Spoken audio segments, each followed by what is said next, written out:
Agora você ouve uma palavra de vida com o pastor Érico Rodolfo Bussinger.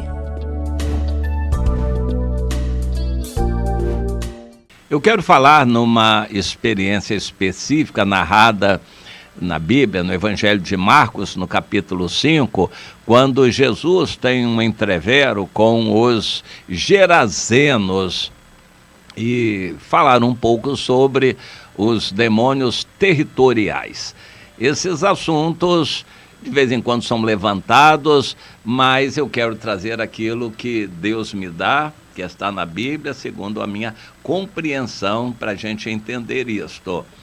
Em Marcos, no capítulo 5, depois de atravessar o mar e milagres que Jesus fazia, orientações aos discípulos, ele chamou seus discípulos e atravessou o mar da Galileia para o outro lado. Aquele outro lado não era povoado principalmente por judeus. Os judeus estavam do lado de cá, de Tiberíades até Cafarnaum, Betsaida. O outro lado lá, a terra dos Gerazenos, era uma terra habitada por outros povos que não eram judeus. E Jesus foi para lá, para o lado deles. Mais ou menos Jesus já imaginava o que iria acontecer.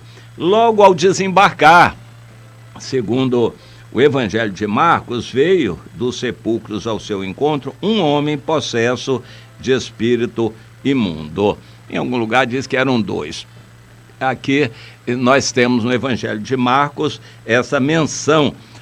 Aquele endemoniado era super endemoniado. Depois a gente vai ver por quê. Porque eram legiões de demônios que estavam sobre ele. E mesmo que ele fosse preso com cadeias de ferro, correntes de ferro, ele arrebentava tudo. Ninguém conseguia prendê-lo. E ele quebrava as cadeias de ferro, despedaçava e andava sempre de dia e de noite, clamando entre os sepulcros e pelos montes, também se ferindo com pedras, e assim as pessoas ficavam apavoradas com ele. Quando ele viu Jesus chegando ali, ele correu para o encontro de Jesus e gritou: "Que tenho eu contigo, Jesus, filho do Altíssimo? Rogo que não me atormentes." Jesus já tinha dito: "Espírito imundo, você vai ter que sair desse homem." E perguntou: "Qual é o teu nome?" Ele respondeu: "Legião é o meu nome, porque nós somos muitos." E rogou encarecidamente que os não mandasse para fora do país. Esse é um dos textos na Bíblia que dão origem à teologia aí dos demônios territoriais. Isso porque Satanás comanda uma legião de demônios, a terça parte de todos os anjos. Isso são alguns bilhões de demônios, e espalha por toda a terra, não de forma uniforme. Satanás tem seus critérios, ele estabelece alguns grupos e alguns chefes desses demônios graduados para liderar os outros, e isso é necessário. Satanás precisa ser um bom estrategista e bom administrador, bom organizador, porque os demônios não são oniscientes, não são onipresentes. Eles precisam ser comandados e estão em algum lugar. Mas os demônios precisam aprender a cultura daquele lugar, a lidar com o povo daquele lugar. Então Satanás aloca alguns demônios territorialmente. A gente tem alguns textos da Bíblia que dão ensejo a isso. Por exemplo, Daniel e o príncipe da Pérsia que viria a lutar. E aqui também esses demônios que não queriam sair para fora do país, eles queriam continuar ali atuando naquele lugar. E nós entendemos então que isso é estratégia de Satanás, de alocar certos demônios para ser especialista naquele lugar.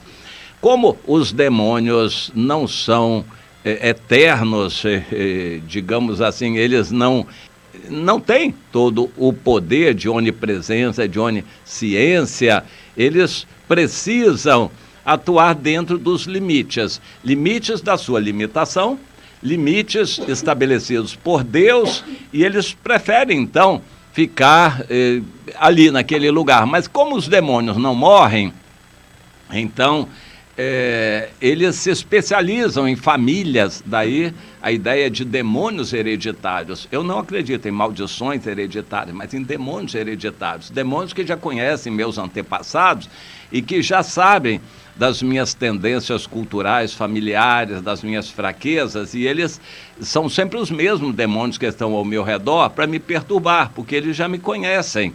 E eles têm mais facilidade de conhecer meus pontos fracos. E aqueles demônios, então, habitavam naquela região, não queriam sair dali e estavam agindo ali com a permissão dada por Deus. E então, quando Jesus manda o demônio sair, ele começa a se dedurar. Era uma legião. A gente não sabe se Jesus acreditou totalmente, o fato é que eram muitos demônios, pelo menos 2.000. Uma legião teria 6.000. Pode até ser que houvesse mais demônios, até pelo menos um demônio em cada porco. Mas, na verdade, eram muitos, milhares de demônios. E por que eles entraram todos em uma pessoa só?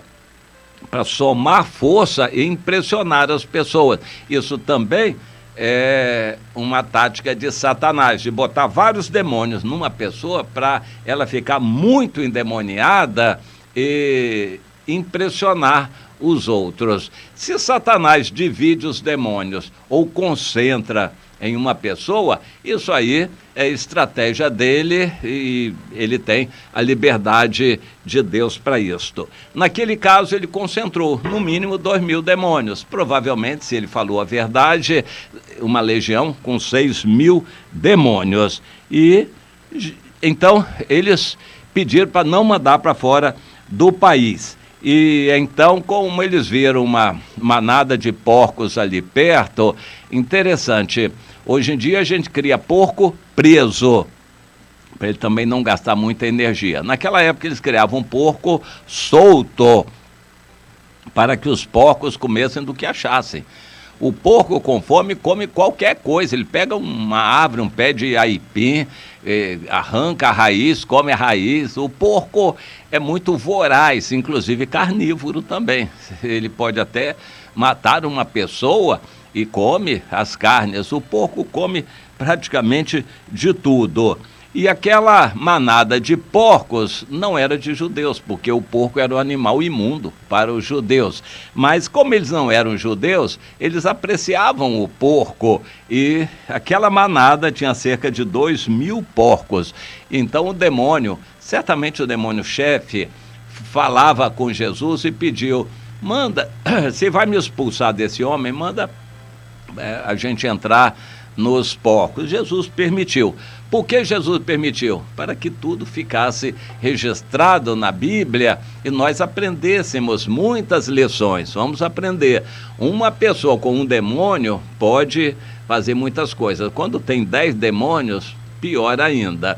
Jesus diz, quando um demônio é expulso de uma pessoa, mas essa pessoa não se ocupa com as coisas de Deus, a casa fica vazia, ornamentada, preparada, aquele demônio pode voltar com 7 demônios piores do que ele. Então 8 demônios vão habitar aquela casa com muito mais controle daquela vida, entende? Eles vão habitar uma pessoa.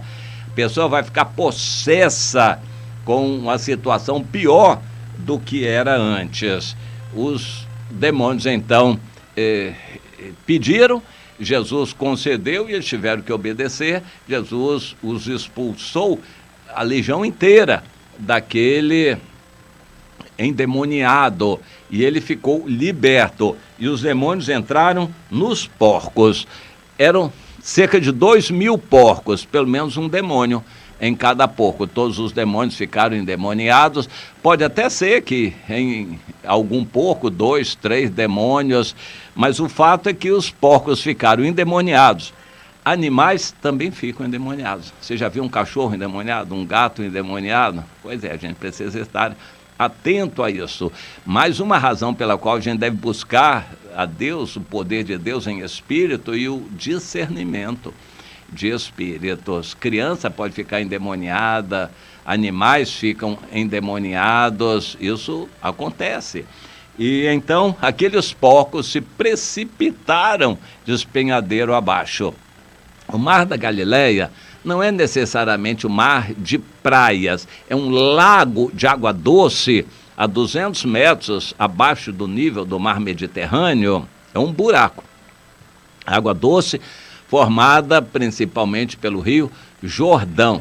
E é chamado de mar porque, devido aos ventos, de vez em quando ele forma ondas. Mas ele não tem praias de areia. Do lado de cá tem alguns lugares como Pedrinhas, uma praia assim de pedrinhas, mas do outro lado tem escarpas, barrancos que se afundam rapidamente no mar, como no litoral de Angra dos Reis, a montanha como que afunda direto para dentro do mar. E lá na região lá de Gerasa era assim. Então os porcos endemoniados se precipitaram e se afogaram todos e morreram. Bom, houve resultados e consequência daquilo. O homem ficou liberto, mas os porqueiros foram correndo para a cidade dizer o que tinha acontecido. Apavoraram a cidade. A cidade gostava dos porcos. O prejuízo, eles pensaram logo, 2.000 porcos é um prejuízo tremendo.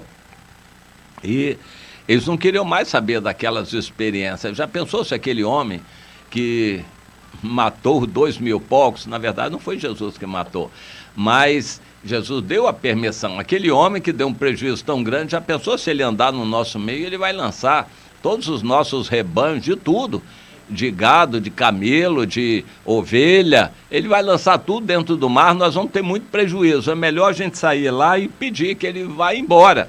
E foram. E eles não valorizaram a libertação daquele ex-endemoniado.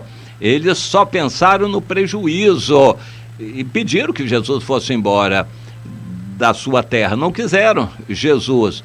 E Jesus então pegou o barco e voltou. Quando chegou do lado de cá, havia uma multidão esperando por ele, muita gente com sede. Então nós entendemos o seguinte: nós pregamos o evangelho para todos, mas não ficamos perdendo tempo com quem não quer. Quem não quer o evangelho, basta o testemunho, depois vão dar contas diante de Deus, mas nós vamos gastar o nosso tempo e investir naqueles que querem. Eu acho muito ruim aqueles que ficam tocando uma igreja, um rame-rame de igreja, uma carnalidade.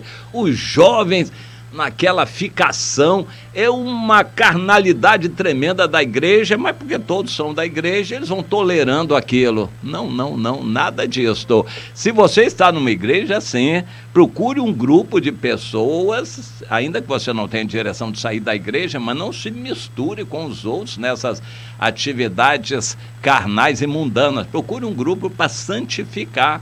Foi o que o Wesley fez lá nos anos 1700, quando ele, ainda no anglicanismo, chamou outros jovens para consagrarem a vida ao Senhor. Daí o nome Metódicos, o metodista. Esse nome vem de uma vida metódica, uma vida disciplinada, santa para o Senhor. Foi a pregação básica dos irmãos Wesley. Mais tarde, 200 anos depois, aconteceu a mesma coisa na China com o Watchman Nee, que chamou outros jovens para consagrar a vida ao Senhor, se dedicarem a Deus, à Bíblia, buscarem o Senhor, e começou o movimento de células que se espalhou pelo mundo todo, e foi a igreja em células que resistiu ao comunismo quando chegou em 1949 com o Mao Tse-tung na China. Deus nos ensina essas coisas para nós aprendermos lições importantes. Não gaste tempo com quem não quer. Os gerazenos não queriam Jesus, ele voltou para quem queria, do lado de cá. Vamos aprender as lições também. Por que eles não queriam? Eles pensaram no prejuízo. Há pessoas que não querem a nova vida, como aquele jovem rico, pelo que tem que deixar. Para seguir a Jesus tem que deixar tudo. Uma vez evangelizando na praça, um rapaz tomou a decisão pelo Senhor. Quando eu fui conversar, ele foi perguntar, eu sou bicheiro, e eu tenho que deixar isso? Eu fiquei pensando, Senhor, me dá a maneira de falar, porque é evidente que tem que deixar.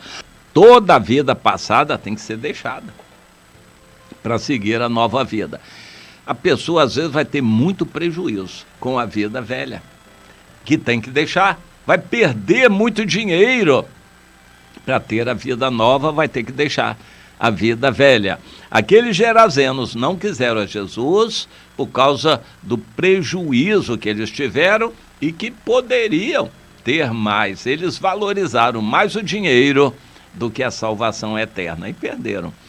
Que você não faça a mesma decisão. Você que está tendo oportunidade de consagrar sua vida ao Senhor, por que você vai ficar como um crente amando o mundo, as coisas que há no mundo, sonhando com carreira no mundo, desejando crescer no mundo, ser importante no mundo, ter e possuir coisas do mundo, se enriquecer no mundo?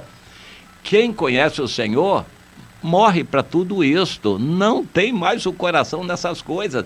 A vida eterna é muito mais preciosa. Por causa do Senhor a gente deixa tudo, larga tudo. Pois é, pense nisto e aplique na sua vida. Você deixou tudo ou ainda tem um pedaço bom do seu coração ligado às coisas do mundo? É tempo ainda, Jesus não voltou. Quando ele voltar, você não terá mais chance. Mas agora ainda tem. Pense e decida pelo Senhor.